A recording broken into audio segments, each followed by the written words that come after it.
சரிவிகித உணவுனா என்னன்னு புரியல அப்படின்னு சொல்லி சுபலட்சுமி வந்து கேட்டா. திருவாசனுக்கு டயர்டாவே இருக்கு. அப்ப டயர்டாவே ஒருத்தன் இருக்கிறான் அப்படின்னா அவனுக்கு வந்து உடல்ல சரியான விகிதத்துல உணவு இல்ல, பேலன்ஸ்டு டயட்டா இல்ல. அது சரிவிகித உணவை எப்படின்னு பாத்துடலாம். எல்லாருமே பாத்துருவோமா? First carbohydrate. நமக்கு தேவையான முதல் சத்து கார்போஹைட்ரேட்.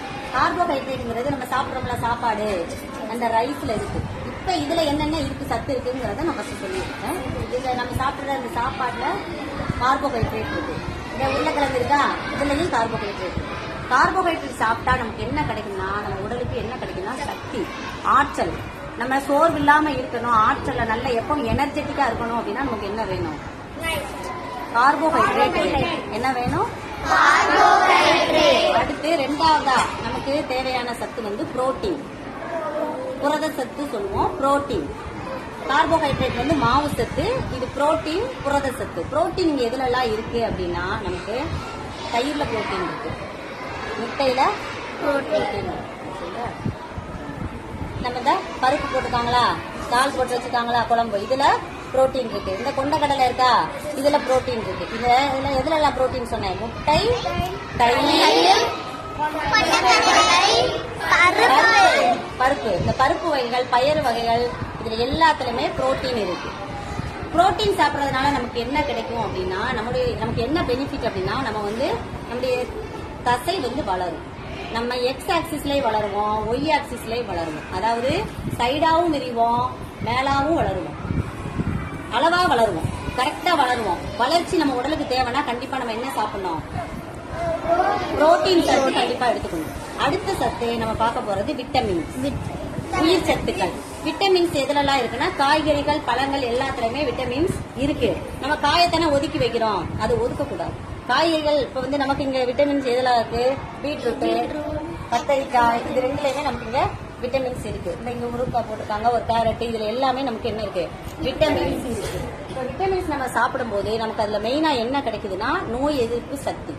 நம்ம அடிக்கடி லீவ் போடாம ஸ்கூலுக்கு கரெக்டா வரணும், நான் பெர்ஃபெக்டா இருக்கணும், ஏன்னா நோயே இல்லாம இருக்கணும் அப்படின்னா நீ கரெக்டா என்ன சாப்பிடணும்?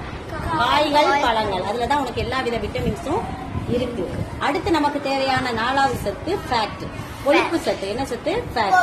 ஃபேட்.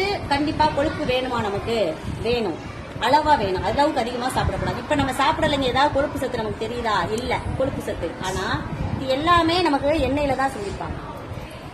பொரிக்கிறதுக்கு அம்மா எல்லாமே, தாளிக்கிறதுக்கு எல்லாமே என்ன யூஸ் பண்ணிப்பாங்கல்ல, இதுல என்ன சத்து இருக்கு?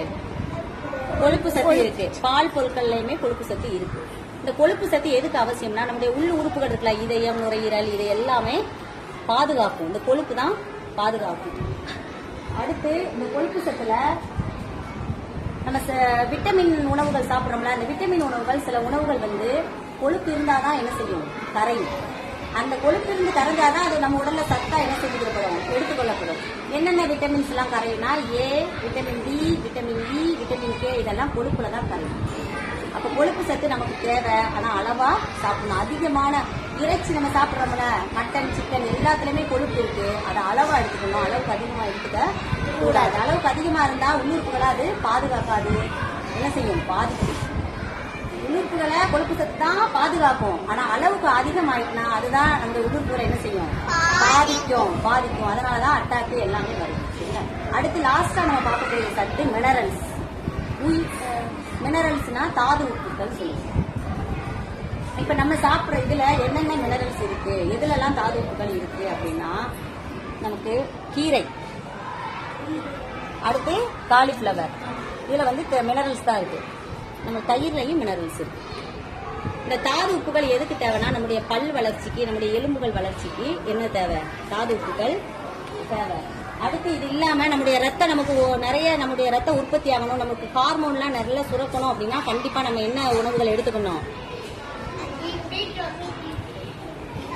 தாது உப்புகள், அதாவது மினரல்ஸ் உள்ள உணவுகளை எடுத்துக்கணும். இதுல மினரல்ஸ் உள்ள உணவுகள் எதெல்லாம்? பொதுவா எல்லா கீரையிலுமே நமக்கு என்ன இருக்குது? தாது உப்புகள், இங்கிலீஷ்ல மினரல்ஸ் சொல்லுவோம். சரியா? இப்ப அந்த சத்துக்களை திரும்ப என்னென்ன நமக்கு தேவையான சத்து, இந்த 5 சத்தும் சரியான அளவுல நம்ம டெய்லி இன்னைக்கு கார்போஹைட்ரேட் மட்டும் எடுத்துக்கணும், நாளைக்கு புரோட்டீன் மட்டும் அப்படி எடுக்கக்கூடாது.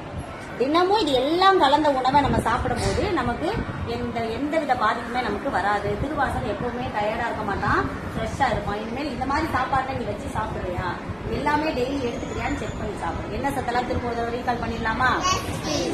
Carbohydrate, protein, vitamins, fats, minerals எல்லாமே சரியான விகிதத்துல கலந்து சாப்பிடுறதுக்கு தெரியுது பேலன்ஸ் டயட். என்னது?